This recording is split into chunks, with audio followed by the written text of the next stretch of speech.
एक बार माँ पार्वती और भगवान शंकर जी कैलाश पर बैठे हुए वार्तालाप कर रहे थे। तब माँ पार्वती जी ने भगवान शंकर जी से पूछा, प्रभु, आप तो अपने भक्तों की सभी मनोकामनाएं क्षण में पूरी कर देते हैं, इसलिए मेरी ये जानने की बहुत इच्छा है कि आपकी कृपा पाने के लिए कौन सा ऐसा व्रत है जो श्रेष्ठ माना गया है, जिससे मनुष्य के जीवन के सभी कष्ट दूर हो जाते हैं और आपकी कृपा पाकर मनुष्य उच्च फल की प्राप्ति करता है। देवी पार्वती, आपको तो ज्ञात है, महाशिवरात्रि का दिन मुझे अति प्रिय है। इस दिन जो भी भक्त सच्चे हृदय से मेरी पूजा और अर्चना करता है, मैं उसके सारे मनोरथ पूर्ण करता हूँ। आज मैं आपको महाशिवरात्रि व्रत से जुड़ी एक शिकारी भक्त चित्रभानु की कथा सुनाता हूँ कि किस प्रकार चित्रभानु ने अनजाने ही मेरी पूजा के फल से मोक्ष प्राप्त कर लिया। एक बार चित्रभानु नामक एक शिकारी था। पशुओं की हत्या करके वो अपने परिवार को पालता था। चित्रभानु ने एक साहूकार से पहले कभी ऋण लिया था, लेकिन वो समय पर साहूकार का ऋण नहीं चुका सका, जिस पर क्रोधित साहूकार ने शिकारी को बंदी गृह में डाल दिया। संयोग से उस दिन शिवरात्रि थी, तो बंदी गृह के पास से गुजर रहे शिव भक्तों के प्रवचन उसके कानों में पड़ रहे थे। चित्रभानु भी ध्यान मग्न हो गया और धार्मिक बातें सुनता रहा। संध्या होते ही साहूकार ने उसे अपने पास बुलाया। क्यों भाई चित्रभानु, है? पूरा दिन भूखे प्यासे रहकर कुछ अक्ल तो आ ही गई होगी। मेरा ऋण कब तक चुकाने का इरादा है? साहूकार जी, मुझे बस कल तक का समय और दे दो, मैं आपका सारा ऋण लौटा देने का वचन देता हूं। सिर्फ कल तक का ही समय दे रहा हूं। अगर तू अपने परिवार के साथ इसी गांव में रहना चाहता है तो कल तक मेरा सारा कर्जा चुका देना।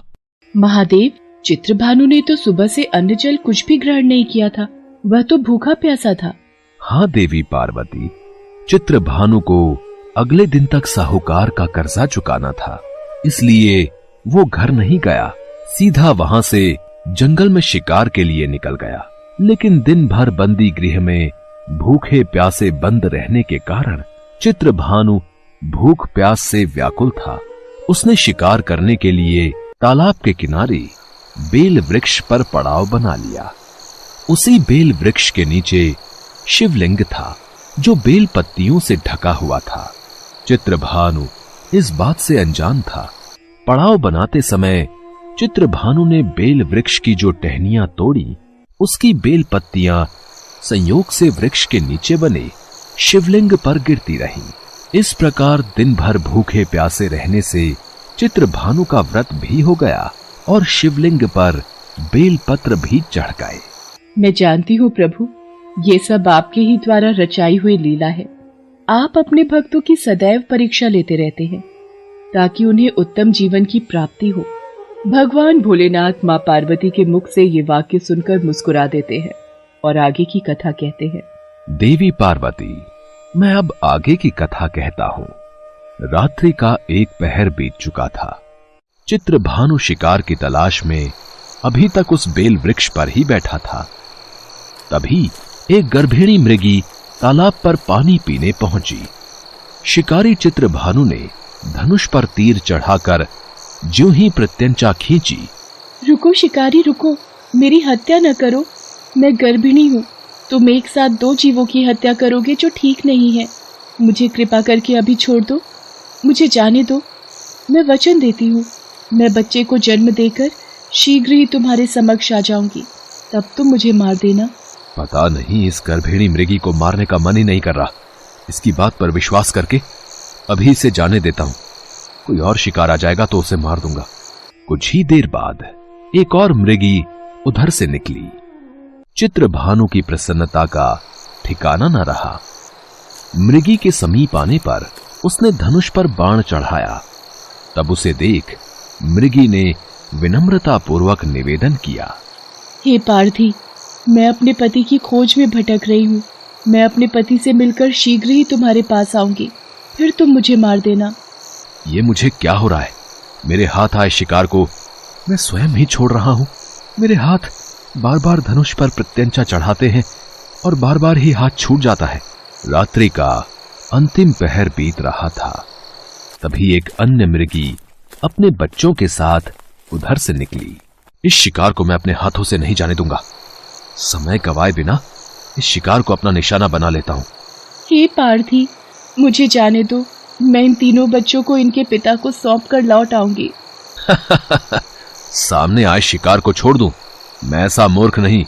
इससे पहले मैं 2 बार अपना शिकार खो चुका हूं। मेरे बच्चे भूख प्यास से तड़प रहे होंगे। मैं तुम सबकी बातों में बहुत आ चुका। तुम सबने मुझे बहुत बना लिया। अब तुम्हें मेरा शिकार बनना ही होगा। जैसे तुम्हें अपने बच्चों की ममता सता रही है, ठीक वैसे ही मुझे भी अपने बच्चों की चिंता है। इसलिए मेरे छोटे छोटे बच्चों पर दया करो। मैं थोड़ी देर के लिए जीवन दान मांग रही हूँ। हे पारधी, मेरा विश्वास करो। मैं इन्हें इनके पिता के पास छोड़कर तुरंत लौटने की प्रतिज्ञा करती हूँ। ठीक है, मैं तुम्हें तुम्हारे बच्चों के कारण छोड़ रहा हूं, पर इन्हें छोड़कर तुम्हें शीघ्र ही लौटना होगा। तत्पश्चात क्या हुआ प्रभु? क्या वे तीनों मृगियां वापस लौटी? देवी पार्वती, आगे की कथा यूं इस तरह से विपरीत होती है। जब शिकार के अभाव में बेल वृक्ष पर बैठा शिकारी चित्रभानु बेल पत्र तोड़ तोड़कर नीचे फेंकता जा रहा था, पौ फटने को हुई तो एक हृष्ट पुष्ट मृग उसी रास्ते पर आया। चित्रभानु ने सोच लिया था कि इसका शिकार वो अवश्य करेगा। शिकारी की तनी प्रत्यंचा देखकर वो मृग विनीत स्वर में बोला, हे पारधी भाई, यदि तुमने मुझसे पूर्व आने वाली 3 मृगियों तथा छोटे छोटे बच्चों को मार डाला है, तो मुझे भी मारने में विलंब ना करो, ताकि मुझे उनके वियोग में एक क्षण भी दुख न सहना पड़े। मैं उन मृगियों का पति हूं। यदि तुमने उन्हें जीवन दान दिया है, तो मुझे भी कुछ क्षण का जीवन देने की कृपा करो। मैं उनसे मिलकर तुम्हारे समक्ष उपस्थित हो जाऊंगा। मृग की बात सुनते ही चित्रभानु के सामने पूरी रात का घटना चक्र घूम गया। उसने सारी कथा मृग को सुना दी। हे पार्थी, यदि तुमने मुझे मार दिया तो मेरी तीनों पत्नियां जिस प्रकार वापस लौट कर आने के लिए प्रतिज्ञाबद्ध होकर गई हैं, वो मेरी मृत्यु से अपने धर्म का पालन नहीं कर पाएंगी। अतः जैसे तुमने उन्हें विश्वास करके छोड़ा है, वैसे ही मुझे भी जाने दो। मैं उन सब के साथ तुम्हारे सामने शीघ्र ही उपस्थित होता हूं। अनजाने ही शिवरात्रि व्रत करने, रात्रि जागरण तथा शिवलिंग पर बेलपत्र चढ़ने से शिकारी चित्रभानु का हिंसक हृदय निर्मल हो गया था। उसमें भगवत शक्ति का वास हो गया था। धनुष तथा बाण उसके हाथ से सहज ही छूट गया। प्रभु, ये सब आपकी अनुकंपा है, जो चित्रभानु जैसे हिंसक शिकारी का हृदय भी करुणा से भराया है। थोड़ी ही देर बाद वो मृग सपरिवार शिकारी के समक्ष उपस्थित हो गया, ताकि वो उनका शिकार कर सके। किंतु जंगली पशुओं की ऐसी सत्यता, सात्विकता एवं सामूहिक प्रेम भावना देखकर चित्रभानु को बड़ी ग्लानि हुई। उसके नेत्रों से आंसुओं की झड़ी लग गई। उस मृग परिवार को न मारकर चित्रभानु ने अपने कठोर हृदय को जीव हिंसा से हटा सदा के लिए कोमल एवं दयालु बना लिया। आपके महाशिवरात्रि व्रत और त्योहार में सचमुच कितनी शक्ति है, जो कि चित्रभानु जैसे एक हिंसक शिकारी की प्रवृत्ति में भी बदलाव कर सकती है। इसके पश्चात देवलोक के समस्त देवता भी भगवान भोलेनाथ और मां पार्वती पर फूलों की वर्षा करने लगे। शिकारी चित्रभानु ने बुराई का मार्ग त्याग कर अच्छाई के मार्ग को अपना लिया और मेहनत मजदूरी करके उसने साहूकार का कर्जा भी चुका दिया और खुशी खुशी भगवान भोलेनाथ की कृपा से परिवार के साथ साथ खुशी खुशी जीवन व्यतीत करने लगा। हिंदू धर्म में महाशिवरात्रि त्योहार का बहुत महत्व है। ये त्योहार फाल्गुन मास के कृष्ण पक्ष की त्रयोदशी तिथि को आता है।